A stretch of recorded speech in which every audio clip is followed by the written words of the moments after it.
ঠেকলো একটা বাচ্চা ছেলে, জিন্নাতদের সুন্দর ফুটফুটে ছেলে। আল্লাহকে বললেন, আল্লাহ এই বাচ্চাটাকে আমরা আসমানে নিয়ে যেতে চাই। আল্লাহ অর্ডার দিলেন, নিয়ে এসো। তার নাম হচ্ছে আজাজিল। নিয়ে যাওয়া হলো আসমানে। ফেরেশতাদের মধ্যখানে লালিত পালিত হতে লাগলো সেই আজাজিল। সে যখন বড় হলো, আসমান আর জমিনের এমন কোন জায়গা নেই যেখানে সে আল্লাহর কাছে সিজদা করেনি। জোরে বলুন সুবহানাল্লাহ। প্রচুর সিজদা করেছে, আল্লাহকে রাজি খুশি করেছে। কিন্তু ফেরেশতাদের মধ্যে আল্লাহ তাআলা একটা কথা এলান করলেন, হে আমার ফেরেশতা মণ্ডলী, তোমাদের মধ্যে এমন একজন ব্যক্তি আছে যে হবে ইবলিস আর মারদুদ, আমার অবাধ্য। সমস্ত ফেরেশতা ছুটে গেল কার কাছে? আজাজিল ছিল জিন জাতির ছেলে, কিন্তু তাকে ফেরেশতাদের সর্দার করা হয়েছিল তার ইবাদতে আল্লাহর রজামন্দি। এত সিজদা করেছে যে তাকে ফেরেশতাদের সর্দার বানানো। সমস্ত ফেরেশতারা তার কাছে হাজির। হে আমাদের সর্দার আজাজিল, আল্লাহ বলেছেন আমাদের মধ্যে থেকে এমন একজন আছে যে ইবলিস আর মারদুদ হবে, আপনি আমাদের জন্য দোয়া করুন। ইবলিস মারদুদ দোয়া করলো কার জন্য? সকল ফেরেশতার জন্য। আল্লাহ তুমি সমস্ত ফেরেশতাকে হেফাজত করো, কিন্তু একবারও নিজের জন্য দোয়া করে। অহংকার, আমি এত ইবাদত করেছি, এত সিজদা করেছি, নিজের উপরে কনফিডেন্স, এত কনফিডেন্স ছিল যে সে দোয়া করেনি, নিজের জন্য দোয়া করে। নিজের জন্য দোয়া না করার পরে যখনই সিজদা থেকে উঠতো, সিজদার জায়গায় লেখা থাকতো তারপর থেকে লানাতুল্লাহি আলা ইবলিস, ইবলিসের উপরে আল্লাহর লানত বর্ষিত, এই কথা লেখা থাকতো। সে কিন্তু টের পায়নি। আমার আল্লাহ রাব্বুল আলামিন সমস্ত ফেরেশতাদিকে ডাক দিলেন, ওয়াইজ ক্বালা রাব্বুকা লিল মালাইকা, হে আমার ফেরেশতা মণ্ডলী, চলো তোমরা সবাই আমার সামনে হাজিরি দাও। আসমান আর জমিনে যত ফেরেশতা আছে সব আল্লাহর সামনে হাজির। আমার আল্লাহ বললেন, ওয়াইজ ক্বালা রাব্বুকা লিল মালাইকাতি, হে আমার ফেরেশতা মণ্ডলী, আমি একটা প্ল্যানে এস্টিমেট নিয়েছি, ইন্নী জাইলুন ফিল আরদি খলিফা, আমি এই পৃথিবীতে আমার প্রতিনিধি পাঠাতে চাই। জোরে বলুন সুবহানাল্লাহ। খলিফার বাংলা অর্থ হচ্ছে প্রতিনিধি, আর প্রতিনিধির অর্থ হচ্ছে কথা বহনকারী।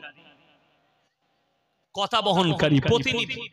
আপনি যে কোনো মন্ত্রী, আপনি প্রতিনিধি পাবেন। রাজ্য সরকারের কাছে কেন্দ্র সরকার প্রতিনিধি পাঠায়, কেন্দ্র সরকারের কাছে রাজ্য সরকার প্রতিনিধি পাঠায়। আমার কথাগুলো আমি এই কথা বললাম, এগুলো বলে দিয়েছি, এগুলো পৌঁছে দাও। পার্লামেন্টে গিয়ে আমার প্রতিনিধি হিসাবে কথা বলতে যাচ্ছে, ওইটাকে প্রতিনিধি বলা হয়, কথা পৌঁছানোওয়ালা। আমার আল্লাহ এলান করলেন, আমি আমার খলিফা, আমার প্রতিনিধি পাঠাতে চাই, তারা গিয়ে দুনিয়াতে আল্লাহর প্রচার করবে। জোরে বলুন সুবহানাল্লাহ।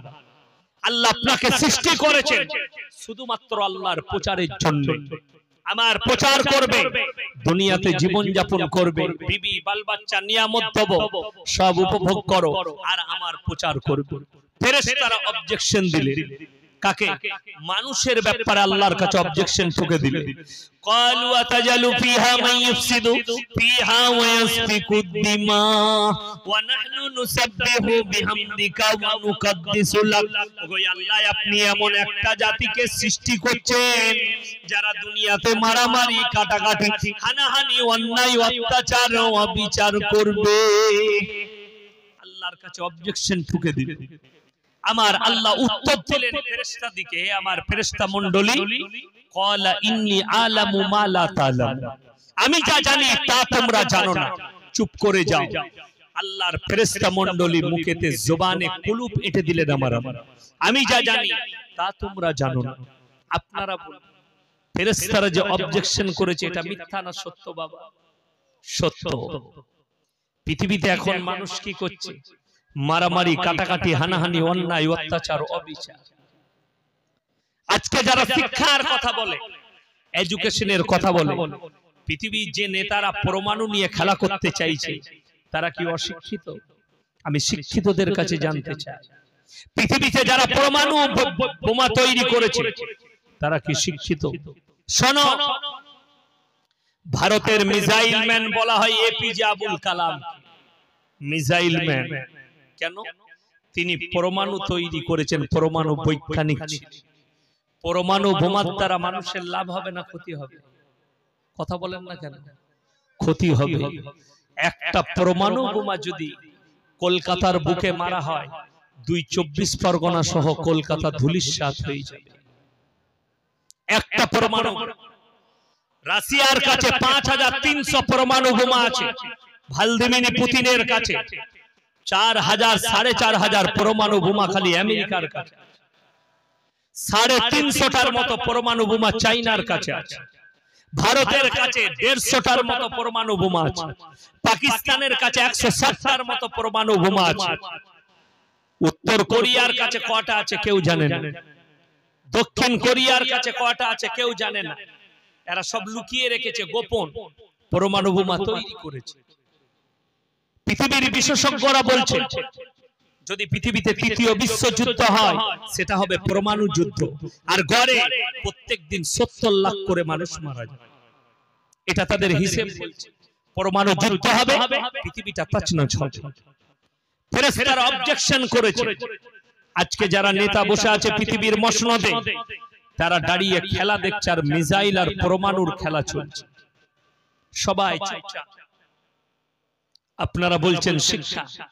আল্লাহর কসম, দিলেতে একটা কথা নিজের নবীজির জন্য গেঁথে নিয়ে যান আর মহব্বতটা গেঁথে নিয়ে যান এই মজমা থেকে।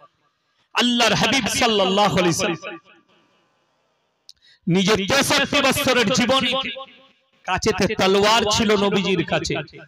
নবীজির তলোয়ারের দ্বারা মানুষ তো দূরের কথা, একটা প্রাণী পর্যন্ত ক্ষতবিক্ষত হয়নি। চলে বলুন সুবহানাল্লাহ। আল্লাহ নবী যদি ইসলাম প্রচার করেছেন, আখলাক আর চরিত্র ব্যবহারের দ্বারা ইসলাম প্রচার করেছেন, তলোয়ারের দ্বারা হিংসা বিদ্বেষের দ্বারা ইসলাম প্রচার করেননি। জোরে বলুন সুবহানাল্লাহ। আপনি বলছেন হিংসা বিদ্বেষের দ্বারা আমি মুসলিম হব, মুসলমান হব। নবীজি সাল্লাল্লাহু আলাইহি সাল্লাম বুখারী শরীফের হাদিস, তোমরা ততক্ষণ পর্যন্ত মুমিন হতে পারবে না যতক্ষণ পর্যন্ত তোমার কাছ থেকে তোমার প্রতিবেশী সুরক্ষিত। আপনার বাড়ির পাশের লোককে সুরক্ষা পেতে হবে আপনার কাছ থেকে। আপনার বাবা মা, আপনার আত্মীয় স্বজন, আপনার ভাই বোন, আপনার প্রতিবেশী, সকলকে সুরক্ষা দিতে হবে, তবে আপনি মুমিন হতে পারবেন। এটা নবীজি সাল্লাল্লাহু আলাইহি সাল্লাম বুখারী শরীফের রওয়ায়াতে বর্ণনা করলেন। আমার ভাই, আজকে যারা বিশ্বের মানুষ, যারা শান্তির বার্তা দেয় তারাই হচ্ছে অশান্তির জড়। যারা শান্তির কথা বলে তারাই পরমাণু নিয়ে খেলা করতে চায়। যারা মুসলিম দিকে সন্ত্রাসবাদ বলে তারাই গোটা পৃথিবীকে খেলতে চাইছে নিয়ে, পরমাণু আর আগুনের দ্বারা খেলতে চাইছে। তারা শান্তির কথা বলে। আল্লাহর কসম, পৃথিবীতে যদি একজনই শান্তির দূত এসেছেন তিনি হচ্ছেন হযরতে মুহাম্মদ মুস্তাফা, সকলে বলুন সাল্লাল্লাহু আলাইহি ওয়াসাল্লাম।